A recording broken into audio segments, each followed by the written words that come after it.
Happy summer, Lehigh Carbon Community College. Welcome to more suggestions for summer success. My name's Michael. I'm a learning specialist here, and this is batch number 4. Okay, so about this series, we give you some ideas and resources to help you be successful here at LCCC this summer. And as a learning specialist, I help students with a whole bunch of areas listed right here about how to help them be successful here at LCCC this summer, but also in their other classes. I am located in the educational support areas of the college, and that's my contact information there. Special shout out to the first year experience who is helping support this series. All right, so here's our quick agenda. We're going to do a brief review. Offer some reading tips, some note-taking tips, some tips on focusing, some motivation tips, and just a few reminders to wrap this stuff up. Okay, so quick review. Previously, we've talked about how summers are scrunchy. We talked about cognitive load theory, the forgetting curve, the planning fallacy, planners, calendars, routines, and self-maintenance. And we talked about some lecture tips and some writing tips and some other stuff. So now we're getting into some reading tips here. So reading. Reading in college is different and very important. In fact, reading is the #1 way you get information and how you learn things from your courses. Reading, hands down. Okay? But see, what you're doing while you're in college is not just reading to read, you're reading to learn. And that's just not reading, right? It's different. Okay? So when you're reading to learn, your goal needs to be efficient understanding. Okay, efficient understanding. And what I mean by this is it doesn't need to be perfect. Sometimes I work with students who are readers who are trying to read something for like, I have to capture everything right the first time. No, you don't. Learning doesn't work that way. Reading doesn't work that way. You want to be efficient. You want to capture the main ideas and things like that. And you have to accept that it's not a race. Going quickly is usually good. What's going to happen is when you read quickly, is you're going to have to reread and reread, reread and reread. So you really want to be intentional about your reading process, right? You know, and I want to highlight that again. It's not perfect understanding. You're trying to have an efficient understanding. You want to get some of the material or most of it, but you can't memorize it all, right? Especially your first time out, right?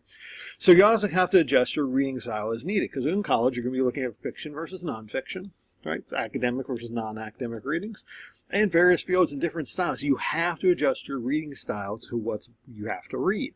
You don't read a science textbook the same way you read a piece of literature, the same way you read a math textbook, the same way you read an anatomy, physiology textbook. They're all approached differently. Right? So you need multiple strategies. So just a few are having the conversation with the author, right? The PQ3R approach, character maps, and more. But you have to use some of these tips, right? You have to be effective in your reading. Okay, you have to do notes effectively, that too. And taking notes is the next thing, too. Taking notes is in college is important, and it's different. You're just not writing out a grocery list. You're trying to recall and highlight capture pieces of information. In fact, you're taking notes to learn. It's not just taking notes, right? Just like reading is just not reading in college. Taking notes in college has to be done very intentionally. So you should be taking the notes while you're listening in class and when you are reading, right? Both those times you should be taking notes, right? Because that's going to help you learn the material better, and it's going to help you summarize material better, and you don't have to reread or you can't have to re-listen to that lecture. You should be taking notes along those lines. Now, when you take notes, your goal is to capture the main ideas. You want to look for and listen for patterns. Every structure has some type of organizational pattern. Every textbook has some type of organizational pattern. Every piece of literature has some type of organizational structure to it, right? You have to look for it. You have to be able to identify those. Right? You want to try to write down examples and keywords. Try to create a shorthand for yourself. There's a lot of different strategies for this, but a very simple one, you know, gives you B/C for because or W/O for without. There's tons of different ways to do it. And you want to create the shorthand for yourself to make things easier for you. It doesn't have to be transferable to anybody else, but it has to be transferable to you and help you recall things. Right. So there's multiple strategies that are going to be needed because every instructor is going to be a little different. Every textbook is going to be a little different. Every class is going to be a little different. So you have to have different strategies. Outlining is a good classic one. Cornell is a good classic one too. But there's mapping. There's many, many others as well. All right. Tips to help you focus or refocus. Right. You got to focus to get stuff done in college. You got to do for everything, but in college is especially important. Right. So one of the basic tips is cut out the distractions. This seems like a no-brainer, but people kind of forget this all the time, right? You got to cut out distractions. Social media and text. Put your phone away. to turn off your notifications on your computer. You got to try to limit yourself in distractions. And you are going to screw up. You're going to lose focus. You are going to get distracted. You got to forgive yourself. You got to move on, but try to work very intentionally to break those habits, okay? You can't beat yourself up too much for getting distracted. It happens to us all, right? But you got to try to keep breaking those habits. Okay, try to give yourself structure. We talked about scripting before, right? But also think about good enough deadlines. We have this tendency to make sure, I got to keep working on this, I got to keep working on this, I got to keep studying, I got to keep studying. At some point, that's good enough. You just have to let stuff go, right? So you can do other things and you get some rest, right? Along those lines. Another way to help you keep focused is remember your purpose and your goal. Why are you taking this test? Why are you taking this class? Why are you in college, right? Think in terms of short-term versus long-term, right? Think about one of the things I encourage students all the time is like, hey, you can spend an hour or two on TikTok. That's perfectly fine. Is that helping you meet your long-term goal of earning a degree or moving on to a 4-year? Maybe it is. If it is, great. Maybe it isn't. So we have, as human beings, have this tendency to focus on the short term versus the long term. This is how we're wired, right? You want to remember that. It will help you focus a little bit. You want to try various strategies. The Pomodoro technique's one of them. Intentional breaths. And there's an eye strain technique that's pretty useful too, especially if you're doing it on online classes. And there's a lot of different ones to help you refocus.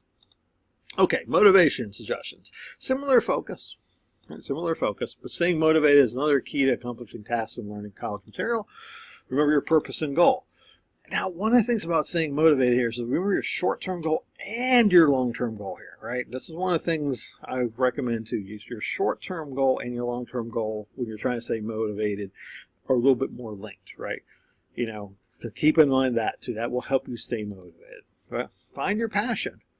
Find your passion, right? Why are you in college? What are you excited about? But also broaden your view of value. One of the things that students very often is, I hate English, or I don't see the value in this English class. I don't see the value of this math class, right? Why do I need to take sociology because I'm this field? Broaden your view of value. We're not, colleges aren't just requiring these courses for no reason. There's specific reasons for those. So for instance, a lot of students say, I don't need math. I won't need math when I get a job. Yeah, but that math also teaches you to sit still, focus, problem solve, be okay getting wrong, figuring things out. It does a lot of things. It gives you a lot of value rather than just solving a math problem. So try to broaden your view, right? And that will help you stay motivated, right? Consider your investments in things, right? A college degree is something that's in your future, right? And statistics show that you're going to make a heck of a lot more money with a college degree than without one. You really are. In fact, life-changing money, generationally changing money, right? But also think about sunk costs. Think about, well, I've already put this much time in, right? I've already done all these things, so probably I want to keep going on that investment, right? And try to find some quotes to help motivate you, right? Something that can help, right? I don't care what the source is, as long as you're inspired. They can exist from your family members, from movies, from music, anything that inspires you to get motivated, right? But the key here is internal motivation, right? You need to be internally motivated for your own growth and success. No one's going to try to motivate you externally. Yeah, they are, but ultimately it's your decision. If you fight, and ultimately it's your call. Right? It's the thing about being an adult and being in college. It's your call on what you choose to do with your time. But internal motivation is going to get you really far. All right. So last thing is I want to remind you that I'm a learning specialist and you can reach out to me here. I can help you with time management, study skills, organization, learning styles, dynamic presentations, group dynamics, and a whole bunch of things to help you be successful while you're here. But also we have tutors here, educational support services where the tutors are, and we offer face-to-face, remote, and online tutoring sessions.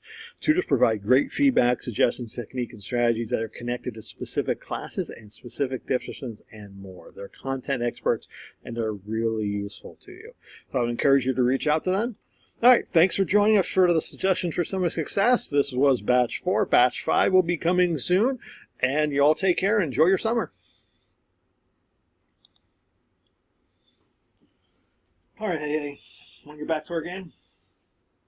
Yeah? Okay. Yahtzee! In your face, hey, hey. In your face. No, I'm not cheating.